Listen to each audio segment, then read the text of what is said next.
সকাল মানেই হচ্ছে ঝটপট তাড়াহুড়া নাস্তা তৈরি। আসসালামু আলাইকুম বন্ধুরা, সকলকে ওয়েলকাম জানাচ্ছি নতুন একটা পর্বে। 1 কাপ আটা আর পছন্দ মতো সবজি দিয়ে তৈরি করে নিয়েছি সবজি পরোটা। খেতে কিন্তু সেই মজার, আর তৈরি করাও একেবারে সহজ। তাহলে চলো দেখে নিই। আজকের রেসিপি তৈরির জন্য লাগবে আটা। তো শুরুতে 250 গ্রাম আটা নিয়ে নিলাম, টেস্ট অনুযায়ী লবণ। এখন একটু মিশিয়ে নিচ্ছি। মিশিয়ে নিয়েছি, এখন দিয়ে দিচ্ছি পানি, নর্মাল পানি। তবে সবটুকু পানি একসাথে দিব না, অল্প অল্প করে পানি দিয়ে ব্যাটার তৈরি করে নিব। আর হ্যাঁ, একটু সময় নিয়ে ব্যাটার তৈরি করব, যেন এই ব্যাটারের ভিতরে কোনো রকম দলা অংশ না থাকে।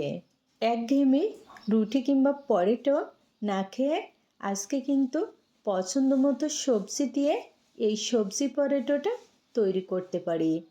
খেতে যেমন মজার, তেমনি কিন্তু খুবই অল্প সময়ে এটা তৈরি করে নেওয়া যায়। দেখো বন্ধুরা, প্রাথমিকভাবে ব্যাটার কিন্তু তৈরি হয়ে গেছে। খুবই ভালো করে মিশিয়ে নিয়েছি। এখন এর ভিতরে নিয়ে নিচ্ছি একটা ডিম, হাফ কাপ পরিমাণ আলু। এখানে আলু গ্রেটারে গ্রেট করে নিয়েছি। পছন্দ মতো ধনিয়া পাতা কুচি, 1 টেবিল চামচ টমেটো কুচি, 1 টেবিল চামচ পেঁয়াজ কালি, 1 টেবিল চামচ পেঁয়াজ, 1 টেবিল চামচ কাঁচামরিচ কুচি, হাফ টেবিল চামচ আস্ত জিরা। এখানে কিন্তু আমি আমার পছন্দ মতো সবজি নিয়েছি। তোমরা চাইলে তোমাদের পছন্দ মতো যে কোনো সবজি এখানে অ্যাড করতে পারো। ফাইনালি ব্যাটারটা রেডি। দেখো এই ব্যাটারটার ঘনত্ব কেমন হয়েছে। খুব বেশি পাতলা না, আবার একেবারে ঘনও না। নাস্তার জন্য কিন্তু এখন পারফেক্টভাবে রেডি। প্যানে কয়েক ফোঁটা তেল দিয়ে ব্রাশের সাহায্যে চারিদিকে লাগিয়ে নিচ্ছি। এখন প্যান ভালোভাবে গরম হয়ে গেছে, ব্যাটার দিয়ে দিচ্ছি। এখানে 1 চামচ আর হাফ চামচ ব্যাটার দিয়ে দিলাম। চামচের সাহায্যে এরকম চারিদিকে ছড়িয়ে নিচ্ছি।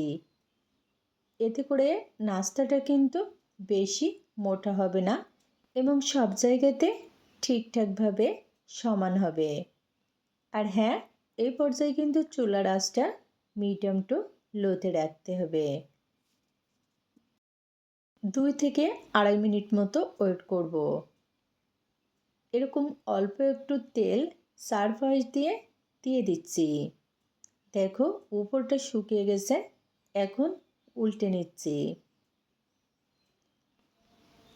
এভাবে 2 থেকে 3 বার উল্টে পাল্টে নাস্তাটা ক্রিস্পি করে ভেজে নিব।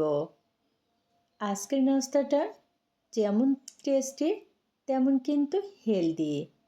অনেক সময় দেখা যায় যে বাচ্চারা সবজি খেতে চায় না, সেক্ষেত্রে তোমরা চাইলে এভাবে পছন্দ মতো সবজি দিয়ে এই নাস্তাটা তৈরি করে দিতে পারো।